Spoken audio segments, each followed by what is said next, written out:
Hola, sean ustedes muy bienvenidos a un nuevo programa de Expediente INACIPE. Agradecemos al Canal Judicial el espacio que le otorga el Instituto Nacional de Ciencias Penales para hablar de los temas más relevantes en la materia.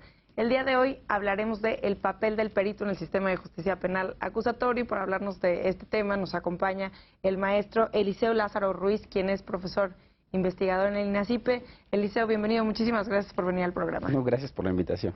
Eliseo, pues también la bienvenida como profesor investigador del INACIPE. Quisiera que brevemente nos platicaras para ti qué es esta nueva incorporación como investigador en el INACIPE. Bueno, es una incorporación muy importante porque el INACIPE es un centro de referencia nacional y en toda América Latina respecto a las ciencias penales, y además de ello el INACIPE está incorporado al Consejo Nacional de Ciencia y Tecnología, el CONACYT, y las investigaciones que se realizan allí pues son totalmente relevantes para la sociedad, y entonces mis líneas de investigación van dirigidas al perito, a la prueba científica y a la metodología de la prueba científica en el sistema penal acusatorio, y realmente es un reto y aparte es un gusto estar en INACIPE.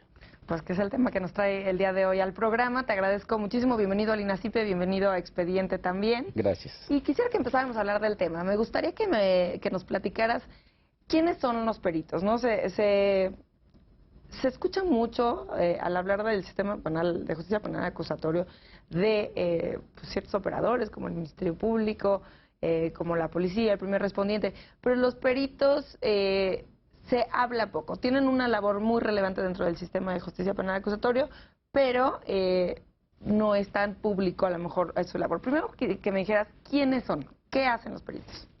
Pudiera yo dividir tu pregunta en dos partes. Primero, ¿qué era un perito antes de la reforma y qué es un perito en el sistema penal acusatorio?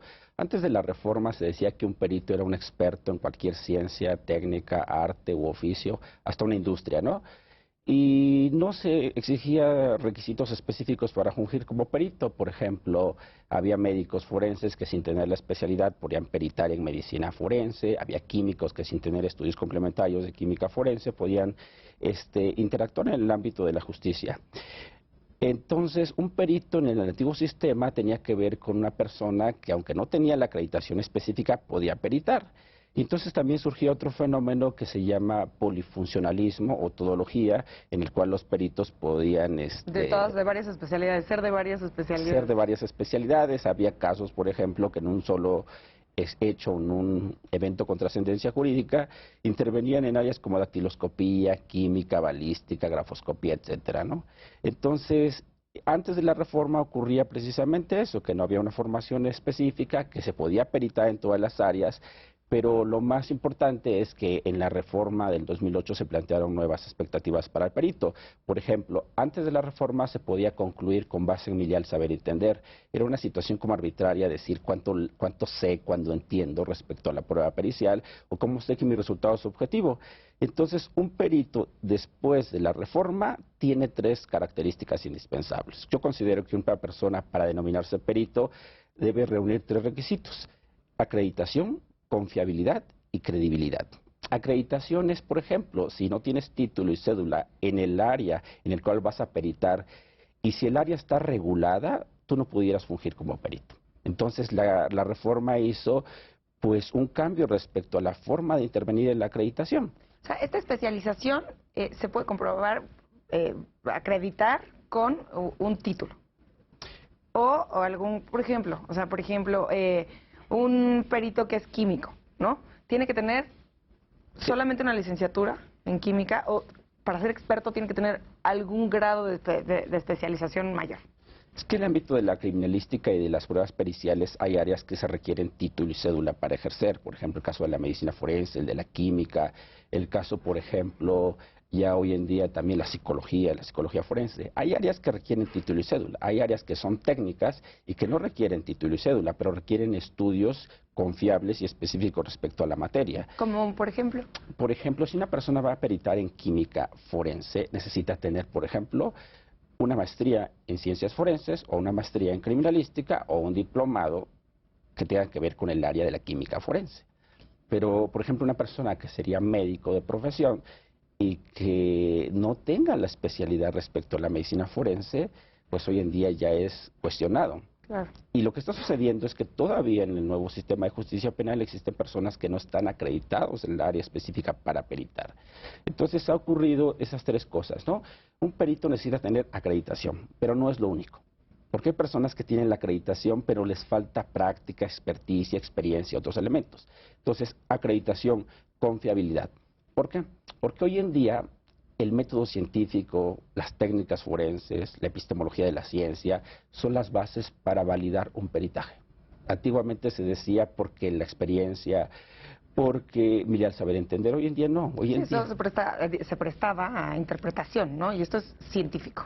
Y no era científico. Ahora se Ajá, trata ahora que el es peritaje científico. sea científico aplicando métodos y técnicas reconocidos por la comunidad nacional e internacional de las ciencias forenses. Entonces, si una persona dice que ocupa el método científico, tendría que explicar en la plena audiencia de juicio a qué método científico se refiere, cuál es la validez de ese método, cuál es la confiabilidad y cuál es el margen de error. Entonces, hoy en día tienes acreditación, ocupas métodos científicos objetivamente validados y el tercer punto es que tengas credibilidad. Y la credibilidad se logra en la audiencia de juicio.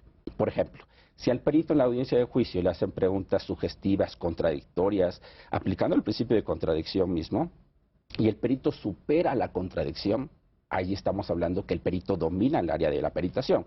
¿Por qué? Porque hay personas que aunque tengan la acreditación, porque ocupen métodos y técnicas confiables, cuando la defensa o el mismo Ministerio Público les hace preguntas sugestivas, concretas, específicas, no las superan, entonces el grado de perito hoy se valida en la plena audiencia, demostrando que conoces y que dominas del área al cual tú dices que eres experto.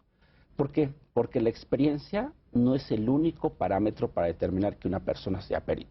Esto incrementa el grado de dificultad de la labor del perito, porque partiendo de que los peritos trabajan de forma, o sea, con el método científico, tienen que comprobar cosas, es un poco alejado de la oralidad y de todos, sí, de la oralidad, de la transparencia, ¿no? De tener una audiencia que escuche, ¿no? Ellos estaban acostumbrados a trabajar y poder demostrar sus cosas, pero no a exponerlo, ¿no? O sea, es como una habilidad extra que ahora tienen que tener los peritos. Por ejemplo, la oralidad. Esto incrementa la dificultad de o sea, de su labor.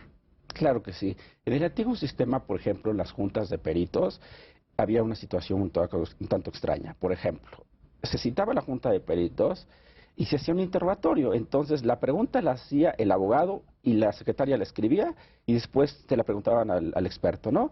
Y el experto contestaba, es que esa respuesta se encuentra en el cuerpo de mi dictamen. Y esa era la respuesta al peritaje. Hoy en día no. Hoy Aparte tienen que explicar, o sea, los peritos son científicos y estos dictámenes también tienen como una explicación científica que no es muy entendible para todo el mundo, ¿no? Y ahora tienen que traducirlo. Claro. Sin embargo, hay una situación que quiero hacer énfasis. No es lo mismo prueba pericial y prueba científica.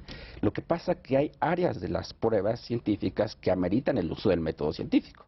Hay otras áreas de las pruebas periciales que ameritan otros métodos de investigación. Entonces, la labor es enseñarle al juzgador que no solamente el método científico, porque sería positivista el área, ¿no? Hay otras áreas que ocupan otros métodos de investigación. Entonces, la capacidad de argumentación, la capacidad de explicación. Si todas las áreas ocuparan el método científico, verificaran y comprobaran los hechos, y eso no es posible. Entonces, por ejemplo, hay situaciones en donde se tiene que, en un caso, tomar en consideraciones diversas variables. Por ejemplo, en el tiempo de muerte de un cadáver. Influye el tiempo, el estado de la cuestión, por ejemplo, lugar abierto, lugar cerrado, si tiene ropas, la causa de muerte. Esas variables hacen que no todo sea precisamente al margen de la ciencia, sino que sea al margen de las áreas que están justificadas dentro del conocimiento científico. Eso es una labor importante, por ejemplo, la capacidad que tenga el perito para argumentar, para justificar su investigación y para demostrar que su investigación tiene los cánones objetivos que estima la comunidad científica. ¿De quién dependen los peritos en el sistema de justicia penal acusatorio? Lo que pasa es que hablamos del perito en el sistema penal acusatorio como un perito oficial, evidentemente está dentro del grupo interdisciplinario de la gente del Ministerio Público, y entonces debe haber una coordinación totalmente importante entre el Ministerio Público y el perito. Pero también hay peritos que son particulares, que la defensa los contrata precisamente para apoyar una teoría de caso, para la explicación de un hecho específico. Entonces, la dependencia depende hacia dónde O sea, está. a eso iba mi pregunta. También hay peritos particulares, porque casi siempre se escucha pues del perito que está trabajando con el agente del Ministerio Público y esto podría dejar en desigualdad a las partes, ¿no? Que es uno de los principios del sistema de justicia penal, ¿no? Acusatorio, que haya equidad en las partes. Existen suficientes, o sea, en la práctica sí se da que la defensa utilice el apoyo de peritos. Claro que se da. En la práctica se da que cuando la defensa no puede desacreditar un peritaje de la Fiscalía, hace el uso y contrata a un perito particular para precisamente evidenciar que el trabajo de la Fiscalía estuvo mal hecho, que no está apegado a los cánones de objetividad y que precisamente se requiere que otro experto opine respecto al caso. Ahora, lo que sucede es que cuando un perito, por ejemplo, que es particular, sube al estrado, lo tiene que contrainterrogar el Ministerio Público. Y el Ministerio Público no está como muy habituado a hacer ese contrainterrogatorio del perito particular. Entonces ahí nos tomamos con un doble sentido. ¿Qué cosa le va a preguntar el Ministerio Público al perito particular? Por ejemplo, hace algunos meses estuve en un juicio oral aquí en el Estado de México, yo era el perito particular, y cuando la defensa me hace las preguntas respecto a mi acreditación, a la investigación realizada y a mis conclusiones, normal, ¿no? Pero cuando el Ministerio Público le toca contrainterrogarme, me hizo escasas 6, 7 preguntas abiertas. Entonces, un Ministerio Público en un contrainterrogatorio se sugiere, o sea, es una sugerencia muy importante, que no haga preguntas abiertas. Cuando tú le haces una pregunta abierta a un perito, el perito te justifica y te explica demasiado, ¿no? Entonces, ese control que debe tener sobre el perito, ese análisis del peritaje, pues está como medio endeble en el nuevo sistema. Y en este caso, por ejemplo, en este juicio, solo eran las preguntas abiertas del contrainterrogatorio para el perito. O sea, el único testigo que no sabía cómo manejar el agente del Ministerio Público en ese caso era a los peritos.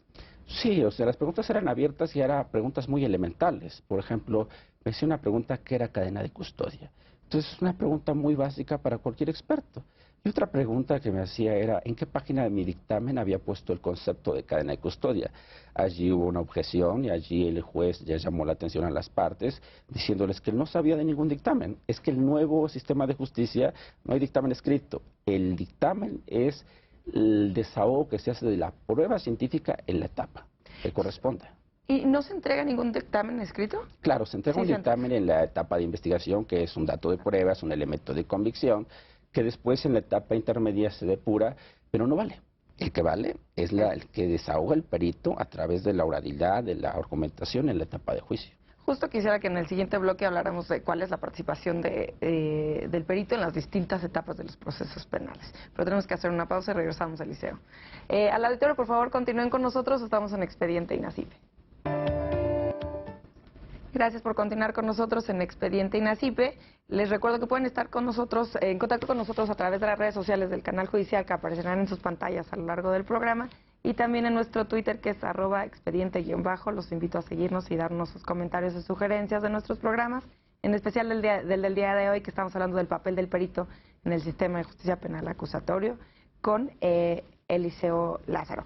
Eliseo, estábamos hablando de cuáles son las funciones del perito y me hiciste una diferencia de cuáles eran las funciones o qué hacía o qué era un perito previo al sistema de justicia penal, previo a la reforma del 2008 y posterior, ¿no? Y me hablabas de varias características que tiene que tener o que cumplir el perito.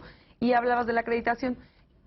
Me quedaba la duda si la acreditación es lo mismo que una certificación. O sea, ¿los peritos son certificados por alguien en especial o con que acrediten que son especialistas es suficiente?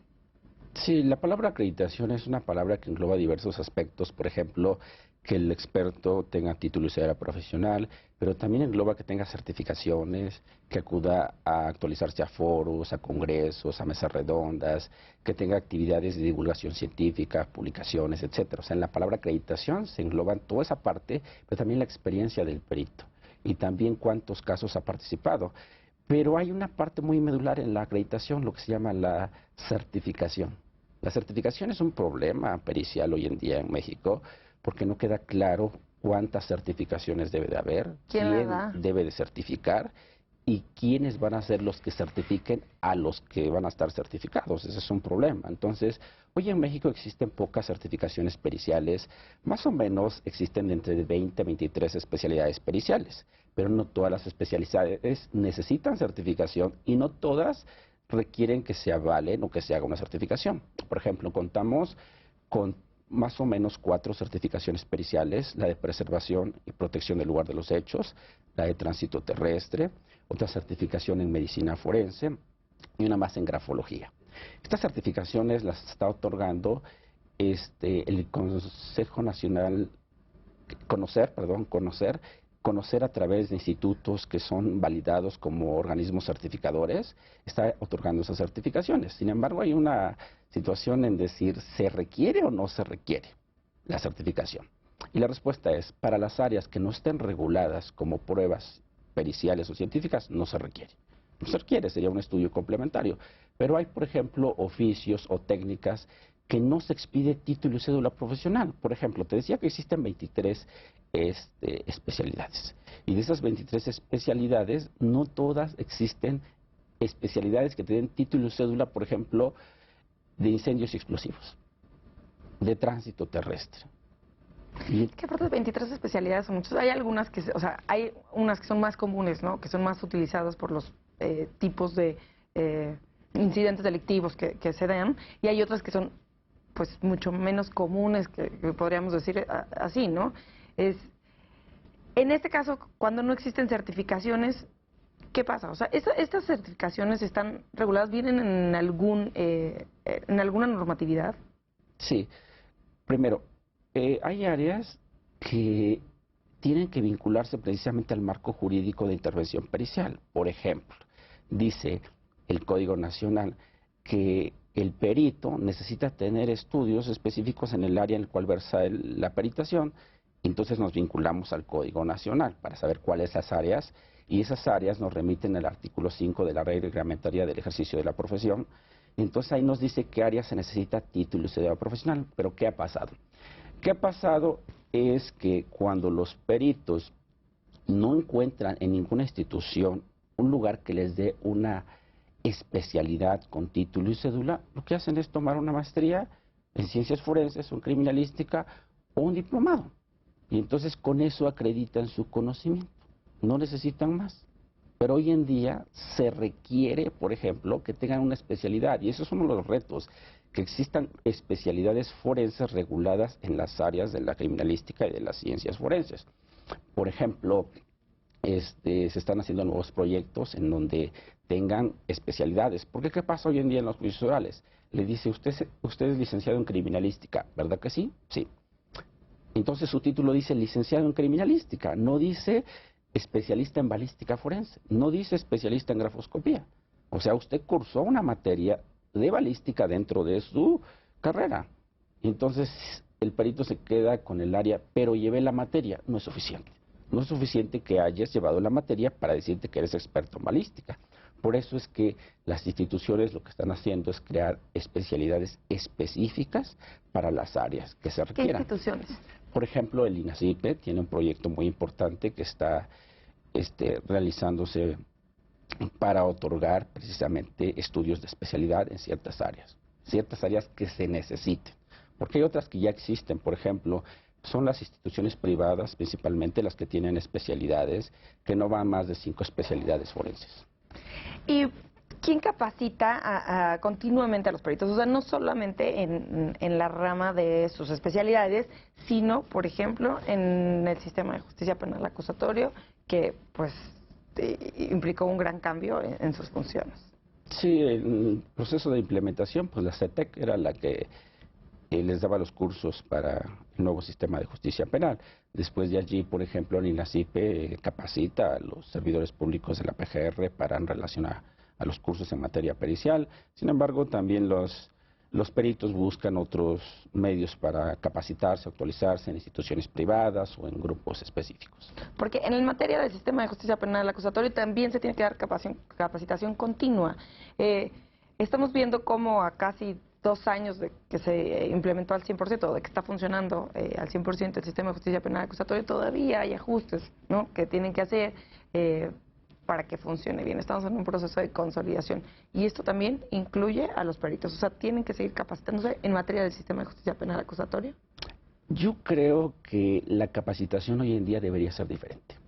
Cuando se implementó la reforma se hacían cursos de cuál va a ser el papel del perito en el nuevo sistema, cadena de custodia hubo muchísima capacitación, pero hoy en día los peritos ya están pasando por esa etapa, se requiere una nueva etapa de capacitación. Casi rara vez se capacita a los peritos en metodología, en teoría del conocimiento, en bases científicas de la prueba. Estas capacitaciones no existen hoy en día o son muy pocas. Y una de mis líneas de investigación en INACIPE es fortalecer esa parte. ¿Por qué un dictamen alcanza valor científico cuando justifica metodológicamente lo que hace? Y uno de los problemas que existe hoy en día es que la metodología que valida el dictamen pericial está precisamente un poco superficial o subjetiva, y entonces es allí donde la defensa hace énfasis en la metodología. Y bueno, yo considero que es importante crear cursos específicamente de eso para que los peritos tengan nuevas atribuciones y funciones en el nuevo sistema. Claro, y esto en cuanto a capacitación, pero me gustaría que habláramos también de capacidades. Me hablabas de que existen cerca de 23 especialidades de periciales. Todas las procuradurías o fiscalías de los estados cuentan con peritos especializados en las 23 ramas. Lo que pasa es que te di un aproximado de 23, pero hay procuradurías o servicios periciales que tienen más de 23 o unas que tienen menos de 23. Y entonces, cuando no tienen las especialidades, por falta de personal o de material o etcétera, el que es criminalista puede hacer diversas especialidades. Y eso sigue siendo un problema, porque aunque seas criminalista, un día haces un peritaje balística, un día haces un peritaje hasta en fotografía, un día haces un peritaje, por ejemplo, grafoscopía. Es complejo, ¿no? Otra de las líneas de investigación que tengo yo es los perfiles. ¿Por qué te digo los perfiles? Porque en esta transición de la reforma di diversos cursos en diversas partes de la República y estaban diversos juicios orales como perito y como consultor técnico. Sin embargo, resulta que el perito se sube al estrado y dice que estudió Derecho y está peritando en fotografía forense. Y entonces yo, desde el ámbito de la ciencia, no veo coherente de que un experto que no tiene el perfil adecuado haga una peritación en otra. Por ejemplo, hay expertos en la historia de los servicios periciales que siendo abogados peritaban en química forense. Y es un problema que hay que resolver. Antes, cuando no existía la criminalística y no existía licenciaturas en ciencia forense, por ejemplo, en criminalística, en criminología, se aceptaba de que otras disciplinas pudieran intervenir. Mi postura es que han pasado ya más de 40 años de esta situación. Entonces, hoy en día, por ejemplo, para peritar en el área de la criminalística de campo, pues es muy conveniente que se haga una especialidad en criminalística de campo, pero que aparte tenga el perfil de criminalista. Porque si es economista y tiene una especialidad en criminalística de campo, estas preguntas que luego se hacen en el juicio es donde el perito tiene más problemas hoy en día, ¿no? No estoy diciendo que el estudio no sea inter y transdisciplinario, pero yo creo que con esta reforma se necesita nuevamente posicionar a la criminalística y a la ciencia forense como una especialidad respetable. Y una de las posturas que tengo, a lo mejor a muchos no les gusta, pero de que el policía se sienta perito, no estoy de acuerdo. O sea... ¿Cuál es la interacción que tiene el perito con el policía y con el agente del Ministerio Público, ¿no? Pues se sabe que el agente del Ministerio Público es quien coordina las dos labores, pero ¿cuál es la relación? ¿Cuándo llega el perito al lugar de los hechos, podríamos decir? Lo que pasa que en la pregunta es, ¿cuál es la relación perito, policía y Ministerio Público? Son un equipo interdisciplinario. El policía principalmente preserva y conserva el espacio de investigación y llegan los peritos y procesan el levantamiento, embalaje, etiquetado y búsqueda de los indicios. Y entonces el Ministerio Público está coordinando los trabajos. ¿Quién los llama?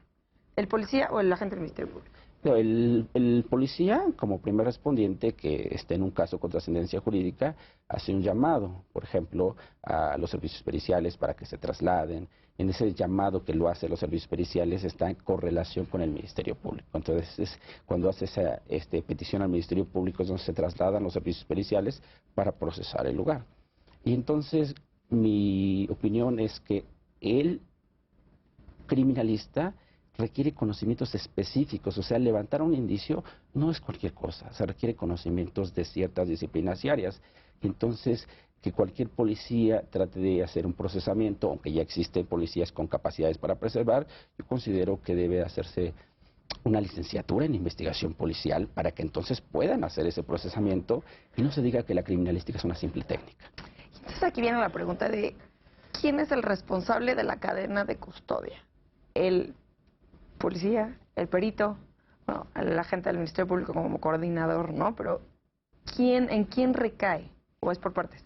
Es por todo un ciclo. La cadena de custodia tiene un ciclo, entonces las responsabilidades depende con quién esté la evidencia. Por ejemplo, es responsabilidad del primer respondiente la cadena de custodia, pero después cuando ese primer respondiente le hace la entrega del espacio de investigación a los peritos, pues es responsabilidad de los peritos. Entonces, en ese momento, cuando procesan el lugar, responsabilidad de los peritos. Pero posteriormente la cadena de custodia puede volver a recaer en un policía o puede recaer en las personas que trasladen las evidencias al laboratorio o a la bodega de evidencias. Eliseo, platícanos cuál es la intervención de los peritos en todo el proceso penal, ¿no? ¿Saben qué etapas del proceso penal intervienen los peritos y cuál es su labor? Es como hablando un poquito más ya de la práctica, ¿no? Sí, el perito tiene intervención en la etapa de investigación y en la etapa de juicio. En la etapa intermedia difícilmente va a tener intervención, pero bueno, en la etapa de investigación es donde el perito realiza el dictamen de manera escrita y lo entrega al Ministerio Público para que se integre en la carpeta de investigación. De allí el dictamen queda guardado. En la etapa intermedia, por ejemplo, los abogados pueden objetar el dictamen porque a lo mejor no se llevó a cabo con las normas precisas que marquen los lineamientos o porque el perito no esté acreditado. Han existido casos en los cuales observan los abogados el dictamen del experto y se dan cuenta de que está firmando un documento en donde no es especialista y van y objetan en la etapa intermedia. Entonces ahí el perito no tiene mucha participación, sino más bien es una participación pasiva. Donde tiene más participación es en la etapa de juicio. ¿Por qué? Porque en la etapa de juicio lo que sucede es que el perito se le hace una identificación de sus generales, después se le hace un interrogatorio pericial por parte de quien lo propone. En ese interrogatorio se le hacen preguntas con relación a su acreditación, a sus estudios, a su experiencia, en dónde ha trabajado, cuántos dictámenes ha hecho. Después se le hace preguntas respecto a su investigación realizada. ¿Cuál fue el problema que se le formuló? ¿Qué metodología utilizó? ¿Cómo valida su metodología? ¿A qué conclusiones arriba? Y finalmente, después de esta parte, viene un contrainterrogatorio en el cual se le formulan preguntas para desacreditar su investigación, para desacreditar su perfil como experto y para desacreditar sus conclusiones. Hay casos en los cuales no se hace un contrainterrogatorio porque eso es decisión de quien contrainterroga. Entonces, las preguntas que se formulan en el contrainterrogatorio versan, primero, que si usted es el idóneo para la peritación. Eso es lo que casi siempre se trata de desacreditar, ¿no? Que no es la persona correcta para poder dar un dictamen del caso. Por ejemplo, hoy en día se están recurriendo a peritajes en sexología forense y el abogado dice, pero usted no tiene un documento que lo acredite con estudios específicos en sexología forense, no los tiene. Y si no los tiene, usted no es el especialista. Entonces, esa parte de contrainterrogar tanto el perfil. Por ejemplo, ¿cuántos dictámenes ha realizado usted? Para saber la experiencia que tiene, ¿no? En dónde ha trabajado, etcétera. ¿Qué cursos de actualización tiene? Entonces, en esta parte en donde se contrainterroga, el contrainterrogatorio más fuerte es en la metodología. ¿En qué hizo el perito? ¿Cómo lo valida? ¿Con qué estándares? ¿Con qué calidad se realizan estos análisis, ¿no? Y posteriormente desacreditar las conclusiones. Entonces, en la etapa inicial, ¿cuánto puede tardar o cuánto, o sea, existen tiempos? Porque otro de los puntos del sistema de justicia penal es que es pues más ágil, ¿no? ¿Cuánto tiempo se le da a los peritos para poder elaborar pues el dictamen de los indicios que están reportándose en un incidente delictivo? Muy bien, ahí depende de la comunicación que tenga el Ministerio Público con el perito. Pero generalmente, si son términos constitucionales, se tienen que ceñir a los términos constitucionales porque el Ministerio Público tiene que tomar una decisión antes de ese término constitucional y no puede tener más tiempo a una persona sin tomar una decisión que a derecho convenga. Entonces, esa es en la relación en cómo se coordina el perito con el Ministerio Público. ¿Se tienen las capacidades suficientes? ¿Existen suficientes peritos en el país para poder solventar el número de casos que se tiene? Se requiere más peritos, se requiere más especialistas, se requiere, para que el perito funcione y se consolide en el nuevo sistema, se requiere algo muy importante, hacer reformas al marco jurídico pericial. O sea, mi idea es que los peritos vamos a ser exitosos cuando se reforma el marco jurídico. Existen todavía clasificaciones, yo las veo muy ambiguas, que son entre peritos profesionales y peritos técnicos.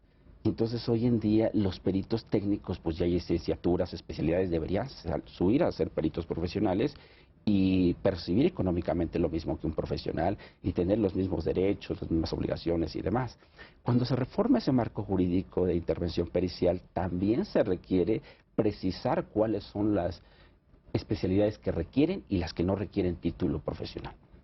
Y entonces cuando haya esas reformas, se tiene que sacar convocatorias específicas para contratar a los servidores públicos en esas áreas, ¿no? Y las universidades públicas. Justo ese es un punto. ¿En dónde? ¿Cómo reclutar? ¿Cómo, cuál es el perfil? ¿A quién se deben de acercar? En el caso de los peritos que trabajan para las agencias del Ministerio Público, para las procuradurías o las fiscalías, es ¿a quién se debe de acercar la Procuraduría o la Fiscalía para poder tener candidatos a peritos, ¿no? Para poder reclutar? Pues sí, hoy en día las procuradurías tienen su instituto de formación profesional, por ejemplo, de la Ciudad de México, en donde se elaboran las convocatorias y en donde se reclutan a los peritos, se les hace diversos exámenes de control de confianza para poder ingresar a un diplomado y posteriormente... ¿Se hacen exámenes de control de confianza para ingresar a estudiar?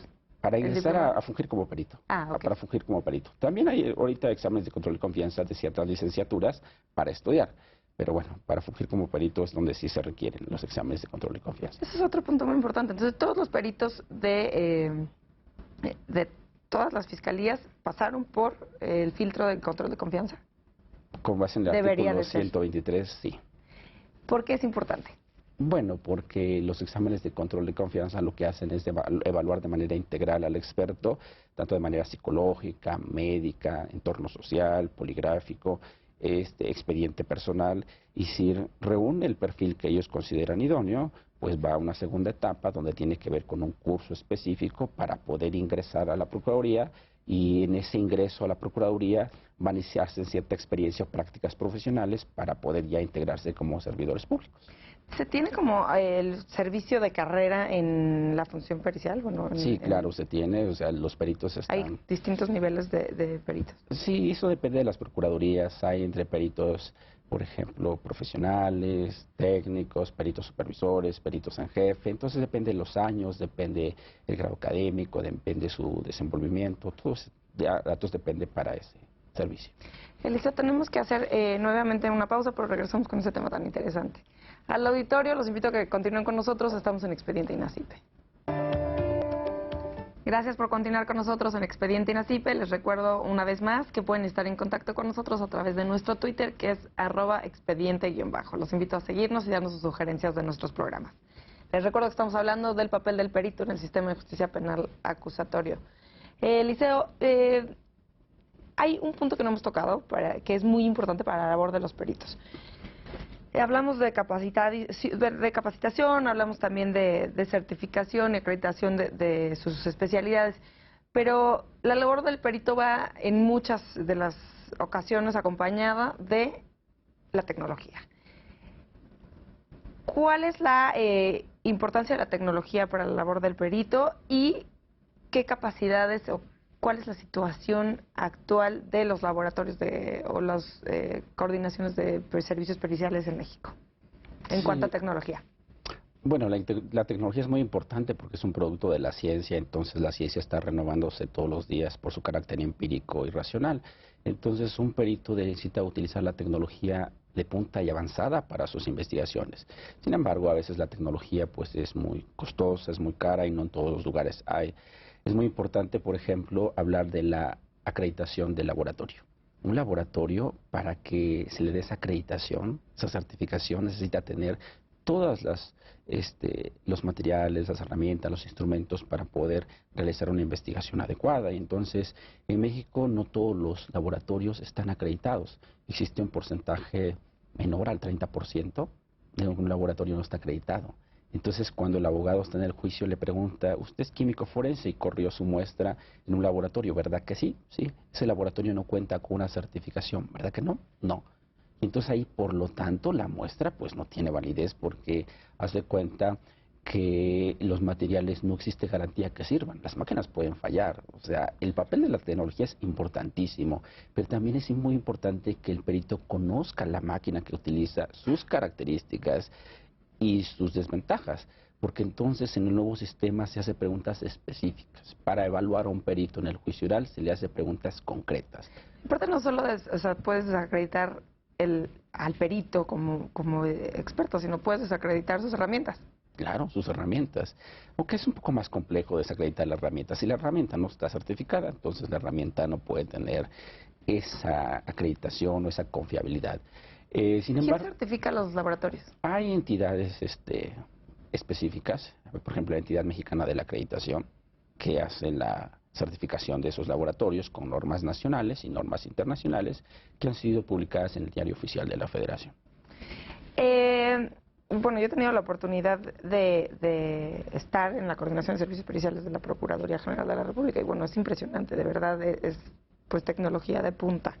Pero, por ejemplo, las entidades que no tienen estas capacidades o algunos no tengan ciertas herramientas, ¿no? Algún microscopio, no sé, muy específico, hay algunos, los de balística también. ¿Existe interacción entre las distintas procuradurías? O sea, ¿puedes echar manos de las herramientas de otra entidad federativa para poder hacer algún dictamen como perito? Sí, antiguamente la ayuda mutua entre instituciones era muy importante y lo sigue siendo. Ya ha existido a lo largo de esta transición de la reforma y va a seguir existiendo mientras no todas las instituciones tengan la tecnología avanzada. Lo que me comentas es que los servicios periciales federales generalmente tienen más capacidad, tanto económica, tanto en personal, tanto en material. Y lo que pasa es que los servicios periciales, por ejemplo, de instituciones estatales, pues no tienen ese material. Puede haber dos casos. O piden auxilio de instituciones que sí tengan el material o la técnica específica, o pueden pedir auxilio conforme las normas de derecho a institutos nacionales que se dediquen a ese tipo de cuestiones o a instituciones que tengan la tecnología para que puedan ser auxiliados. Eliseo, ya hace un rato hablábamos de cuál es la labor del perito en las distintas etapas de los procesos, de los procedimientos penales, y también cuál es la relación del perito con el agente del Ministerio Público y la policía. Pero no hemos hablado de la relación del perito con la defensa y cuál es la relación del perito con el Poder Judicial, con los jueces. Sí, en relación al perito con la defensa, lo que ocurre hoy en día es que se le quieren hacer preguntas más específicas para saber si el sujeto que está allí plantado es o no perito. Existe un debate en el ámbito pericial que quién es perito y quién no es perito. Entonces se dice, yo porque egresé de una buena escuela, porque estoy acreditado, porque estoy certificado y porque tengo mucha experiencia, soy perito. Entonces esos datos hoy en día en la reforma son muy, muy subjetivos. Entonces lo que se debe hacer es que el abogado de la defensa debe hacer preguntas objetivas, epistemológicas, y me refiero a epistemología porque la epistemología es una área que invita a la reflexión respecto a la validez y confiabilidad del conocimiento científico y no científico. Entonces lo que ha sucedido es que los peritos se suben al estrado y dicen, después que se bajan, que les fue muy bien. Pero si les hicieron tres preguntas y muy básicas y abiertas, lo que sucede o lo que deben hacer los abogados no es preguntarle, por ejemplo, al perito de genética. Porque si le preguntas de genética, pues el perito es el experto en genética. Tú debes preguntarle al perito sobre cuál es la objetividad de su investigación realizada, qué es la validez y cómo se mide la validez, qué es la confiabilidad en un peritaje y cómo se analiza la confiabilidad y por lo tanto cómo sabemos el grado de error que puede tener un área. Todas las ciencias o disciplinas, ninguna es perfecta, todas tienen un margen de error. Entonces, el abogado de defensa debe hacer más énfasis en esa parte. Yo le llamo el 3 de 3. El 3 de 3 es que el abogado debe preguntarle al perito primero de la cadena de custodia. Le tiene que preguntar de cadena de custodia, ¿por qué? Porque si la muestra no fue protegida, no fue almacenada y no fue con base a los lineamientos de custodia, la cadena de custodia se rompe. Pero vamos a suponer que la cadena de custodia sí se realizó adecuadamente. El abogado tiene que ir a la segunda etapa. ¿Cuál es la segunda etapa? La metodología. La metodología que se siguió en la investigación y precisamente que si la metodología está avalada por estándares, por protocolos o por normas internacionales. Y la tercera etapa que debe hacer un abogado con el perito es hablarle sobre la validez objetiva desde el ámbito de la ciencia.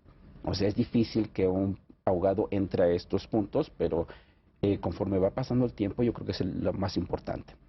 Ahora, con relación al perito y el juez, ¿qué ha pasado? Que el juez está en una situación de decir, ¿cómo valoro una prueba científica? O sea, ¿cómo valoro que el perito realmente realizó una investigación científica? Entonces existen como ciertas sugerencias para valorar una prueba científica, por ejemplo, que si la técnica que aplicó el perito es aceptada por la comunidad científica. Si la comunidad científica la acepta, punto bueno. Otro, que si el perito actuó bajo una metodología confiable, la acepto. Que si el perito demostró su margen de error respecto a la técnica aplicada, y demás. Pero yo tengo una propuesta. Yo tengo una propuesta que es, ¿cómo valoramos integralmente la prueba científica? Mi propuesta es, hay que analizar el perito, el peritaje y la fundamentación. Cuando tú analizas tanto el perito, el peritaje y la fundamentación, estás en elementos para otorgarle valor o no valor probatorio a un dictamen pericial. Los jueces se han pronunciado al respecto y han dicho, a veces es complejo valorar una prueba pericial porque los mismos científicos no se ponen de acuerdo cuáles son los lineamientos para valorar algo de ciencia de no ciencia. Y entonces, por ejemplo, dentro de las ciencias forenses, hay ciencias forenses que tienen una tendencia social y otras una tendencia natural. La metodología de la investigación social es diferente con la metodología de la investigación natural y por lo tanto las pruebas se deben de valorar conforme a estos lineamientos, trátese de ciencias sociales o de ciencias naturales. Es muy diferente valorar un dictamen, por ejemplo, en química forense con relación a uno en psicología forense, uno en criminología forense o uno que tenga que ver con las áreas pero de las ciencias sociales. ¿Cuáles son los principales problemas en materia de criminalística que se han detectado con el sistema de justicia penal acusatorio? Uno de los principales problemas es el problema de los universales, que así lo he considerado, se llama el problema del método. Si tú, por ejemplo, revisaras dictámenes de medicina, de criminalística, de grafoscopía, de documentoscopía, de dactiloscopía, todos ocupan el mismo método, el método inductivo y el método deductivo, y los confunden con técnicas. Y entonces haz de cuenta que el método inductivo tiene toda una teoría científica, filosófica, y el método deductivo también lo tiene. Y entonces se combinan en un solo peritaje y se ponen para darles valor. Y entonces el problema se vuelve muy complejo, porque las ciencias o disciplinas tienen su propio objeto de estudio, sus métodos de investigación, y no puede ver que todas las ciencias y áreas periciales ocupen los mismos métodos. Es un problema muy, muy importante que debe de considerarse respecto a la metodología en el dictamen. Otro problema muy importante es la comunidad científica. Fíjate, se dice, para que una prueba sea válida, debe haber sido aprobada o legitimada por una comunidad científica. Y la pregunta es, ¿quién es la comunidad científica en México? ¿Y cómo esa comunidad científica dice o valora una prueba o una técnica para aceptarla como ciencia? O sea, es muy complejo. O sea, ¿quién es la comunidad científica? Cuando tú le preguntas al perito, ¿quién es la comunidad científica? Hay una ambigüedad, hay un silencio. ¿Por qué hay un silencio? Porque dicen, pues la comunidad científica tendrían que ser los institutos nacionales coordinados en una red nacional en donde las técnicas que se vayan a ocupar tengan de pasar por esos estándares para que esa técnica sea aceptada como válida. Pero hay otro problema allí. ¿Cómo es que la ciencia la estamos dejando en manos de la comunidad científica y la comunidad científica puede caer en error, puede tener políticas públicas o personales de acuerdo a sus objetivos? Entonces los críticos internacionales respecto a esos parámetros dicen no, vale más las demostraciones objetivas metodológicamente que lo que diga un grupo de expertos. Y entonces cuando el perito se topa con esas preguntas de metodología, de sociología de la ciencia, de historia de la ciencia, es donde tiene más problemas hoy en día. Y es donde se debe de hacer más énfasis para pasar esa etapa de consolidación a una etapa de éxito. Claro. Eliseo, ¿cómo podrías tú evaluar la función, de manera general, de los peritos en estos casi 2 años de funcionamiento del sistema de justicia penal acusatoria? Bueno, en este tiempo ha existido de todo. Hay peritos muy exitosos en el nuevo sistema de justicia penal. El nuevo sistema les hizo, ahora sí, justicia. ¿Por qué? Porque se han preparado, se han capacitado y porque realmente dominan su área. Entonces ha ido de maravilla algunos. Y otras personas que ingresaron a la Procuraduría no porque vocación, sino ingresaron por otras cosas, han tenido muchos problemas. Entonces hay personas que no se han acreditado, que no se han certificado y que no han realizado estudios profesionales, tienen bastantes problemas. ¿Tú consideras que en este cambio de chip que mucho se habló de todos los operadores del sistema de justicia penal, no decíamos, bueno, es que para el Ministerio Público es muy difícil hacer el cambio de chip al sistema de justicia penal acusatorio? Estamos hablando de los que eran funcionarios también en el sistema mixto inquisitivo, peritos que eran funcionarios, bueno, que trabajaban y que ejercían dentro del sistema de justicia mixto inquisitivo. ¿Fue difícil o es difícil el cambio de chip para los peritos? Es muy complejo el cambio de chip a los peritos. Tiene que ver con ética, tiene que ver con el desenvolvimiento profesional. O sea, primero fue complejo decirles a algunos peritos, tienen que ir a la universidad. O sea, ya no se acepta que nada más tengas el bachillerato. Pues fue muy complejo. Ahora, después fue muy complejo decirte, tienes que parar, tienes que explicar tu investigación. Antes no se explicaba la investigación, antes podías decir, la respuesta a esa pregunta está en el contenido de mi dictamen. Hoy en día tienes que explicar qué hiciste y aparte someterte a unas preguntas para saber si lo que hiciste realmente es conforme a la ciencia. Y la otra situación de que hay que ir a la escuela, hay que prepararse día con día, hay que argumentar. Y ahora ya hay un problema importante, el argumento. O sea, ¿cuál es la relevancia del argumento pericial? Porque cuando le preguntas al perito cuáles son sus argumentos o evalúas sus argumentos, te das cuenta que son argumentos de autoridad. Los argumentos de autoridad son basados en lo que una persona piensa. Por ejemplo, le dices al perito, usted es perito en criminalística, ¿verdad que sí? ¿Sí? ¿Nos puede explicar qué es la criminalística? Y dice, según X, Y o Z, criminalística es esto. Esa es una pregunta, una respuesta totalmente ambigua. O sea, la ciencia no se explica con base en autores. La ciencia se explica con un proceso de legitimación del conocimiento científico. Y desde allí te das cuenta, por ejemplo, de que el perito no está capacitado para eso. O cuando le dices al perito, ¿qué es el método inductivo? Ir de lo particular a lo general. Y es una respuesta, perdóname que lo diga, como de la primaria de la metodología. La verdad es que es un problema muy importante que atender. Entonces ahora el perito está en la situación de que se está cuidando su argumento, lo que él dijo, en qué lo fundamentó, cómo lo fundamentó. El problema del perito es que vamos a entrar a una etapa ya de implementación, de transición, consolidación, a una etapa de la complejidad. La etapa de la complejidad es cuando las ciencias de la complejidad están inmiscuidas en los casos y tienen que ver con muchos elementos que son combinaciones metodológicas cuando se valore un dictamen o una investigación científica. Entonces, en un futuro se estará hablando, por ejemplo, de la metodología, de la complejidad de la criminalística y de la ciencia forense. Eliseo, ¿cuáles son los principales, los hemos tocado a lo largo del programa algunos, cuáles son los principales retos para la función de los peritos en el sistema de justicia penal acusatorio?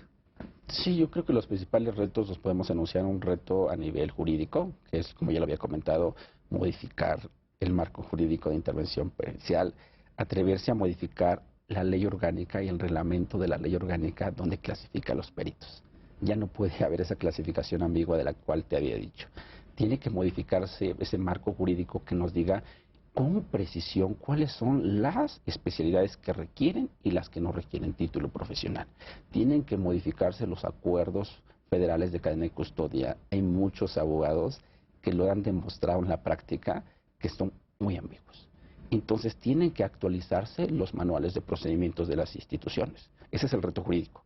El reto epistemológico es, tiene que hacerse una nueva criminalística. Una criminalística ya no versada en autoridades, en el saber entender. Tiene que hacerse una criminalística fundamentada en la ciencia y especificar qué es criminalística y cuál es la diferencia con ciencia forense.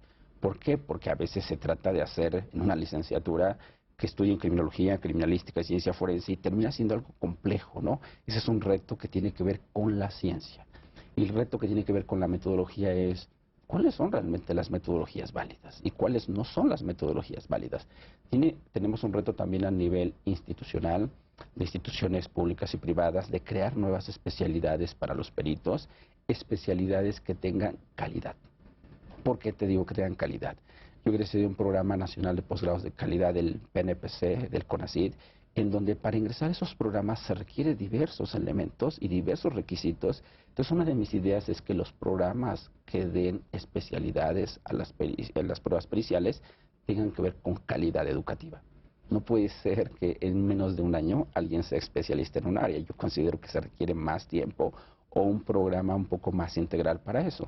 Y tenemos, aparte de este reto, como decía, jurídico, epistemológico, metodológico, institucional, tenemos un reto a nivel de la comunidad científica. O sea, especificar quién es esa comunidad científica en México. Pero bueno, yo ya tengo algunas ideas respecto a esa comunidad. Primero, la comunidad científica la debe regir el CONACYT. Hoy en día el Instituto Nacional de Ciencias Penales ya está dentro de esa red del CONACYT y eso es un punto muy importante para la reforma. Igual nuestras investigaciones que comenzamos a realizar a partir de febrero de este año, pues están en esa correlación para tener estándares nacionales e internacionales. Y el reto más importante, siempre lo he dicho, es el reto deontológico. El reto deontológico es valores, es el reto de no lucrar con los alumnos, de no lucrar con la profesión. Por ejemplo, en esta reforma se han ofertado muchísimos cursos con relación a pruebas periciales y científicas que no son objetivamente contrastables, sino que buscan otro tipo de intereses. Y entonces también hay muchísimas publicaciones que no están basadas en estándares nacionales que demuestren que es investigación de campo. Y en ese reto deontológico es volver a mirar cómo se creó la criminalística, con base a una necesidad, con base a un respeto al ser humano, con una honestidad, con una fraternidad, con una igualdad. Esa parte de los valores es de lo que menos se habla, pero cuando una persona sea responsable de sus acciones, no necesita que alguien le diga capacítate, hazlo bien. Vas a ver que si tú lo haces bien, tu trabajo va a ser transparente y algún día tú puedes estar en uno de esos casos. Hace algunos meses escribí un artículo sobre los 5 elementos de la ciencia forense en el nuevo sistema de justicia penal. Y allí decía, si mi familiar tuviera en un caso de esos como víctima, yo me indignara de las técnicas forenses ambiguas con el cual se está esclareciendo los casos. Y tú lo sabes, ¿no? Hay muchos casos en México que entran a la duda realmente qué ocurrió en tal caso, qué ocurrió en tal caso. Y entonces cuando las personas volteen a ver la teoría de los valores es donde vamos a construir una sociedad más justa. Eliseo, te agradezco muchísimo que hayas venido a Expediente INACIPE. Te doy la bienvenida, que no sea la última vez. Estaremos muy al pendiente de los resultados de tus investigaciones en el INACIPE. Muchas gracias por venir. Gracias por la invitación. Al auditorio les agradezco que nos hayan acompañado el día de hoy y los espero la próxima semana en un nuevo programa de Expediente INACIPE.